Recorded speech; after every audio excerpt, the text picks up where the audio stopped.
మొన్న చెప్పుకున్నాం. చంద్రబాబు ఇదే జగన్ ప్రస్తావన లేని ఏకైక స్టేట్మెంట్ షర్మిలదని. ఇవాళ మొత్తం జగన్నే దూషిస్తూ, జగన్నే నిందిస్తూ, జగన్ సంగతి అంతు చూడమంటూ ఒక ప్రెస్ నోట్ రిలీజ్ చేశారు షర్మిల. హోంమంత్రి అమిత్ షా పాయింట్ని అడ్డుపెట్టి జగన్ మీదన కేంద్ర హోంమంత్రి అమిత్ షా వ్యాఖ్యలు చూస్తుంటే ఓసరవెల్లి సైతం సిగ్గుపడుతుంది. వైసీపీ పాలన విపత్తు అయితే 5 ఏళ్లలో విధ్వంసం జరుగుతుంటే ఢిల్లీలో కూర్చుని వేడుకు చూసారా? ఆ 5 ఏళ్ళు కేంద్రంలో ఉన్నది మీరే కదా. రివర్స్ టెండరింగ్ పేరుతో పోలవరం పనులు ఆపితే ఒక్కనాడైనా అడిగారా? రాజధాని లేని రాష్ట్రంగా 5 ఏళ్లు పాలన చేస్తున్న కేంద్రానికి కనిపించలేదా? ఇష్టారాజ్యంగా 10 లక్షల కోట్లు అప్పులు చేస్తున్న విధ్వంసం జరుగుతున్నట్టు అనిపించలేదా?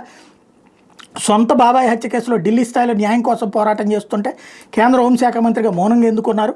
భారీ స్థాయిలో అవినీతి జరుగుతుంటే ఒక్కటైనా బయటపెట్టారా?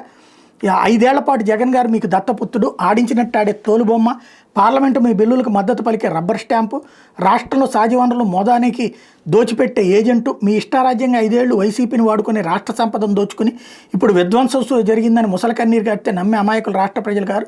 2019-24 మధ్య జరిగిన విధ్వంసంలో కర్త జగన్ గారు అయితే కర్మాక్రియ బీజేపీ ప్రభుత్వం 10 ఏళ్ల పాటు విభజన హామీలు నెరవేర్చకుండా మోసం చేసి ఇప్పుడు అండగా ఉంటాం, 3 లక్షల కోట్లు తెస్తాం అన్నటువంటి స్టేట్మెంట్లు ఇస్తున్నారు. పూర్వవైభవం తెస్తామని మీ మాటలు మరో మోసానికి నిదర్శనం. అమిత్ షాను రాష్ట్ర కాంగ్రెస్ పార్టీ డిమాండ్ చేస్తుంది. మీ వ్యాఖ్యల మీద మీరు కట్టుబడి ఉంటే, మీకు దమ్ముంటే గత 5 ఏళ్ల వైసీపీ పాలనపై వెంటనే కేంద్ర దర్యాప్తు సంస్థలతో విచారణ జరిపించండి అని కోరారు.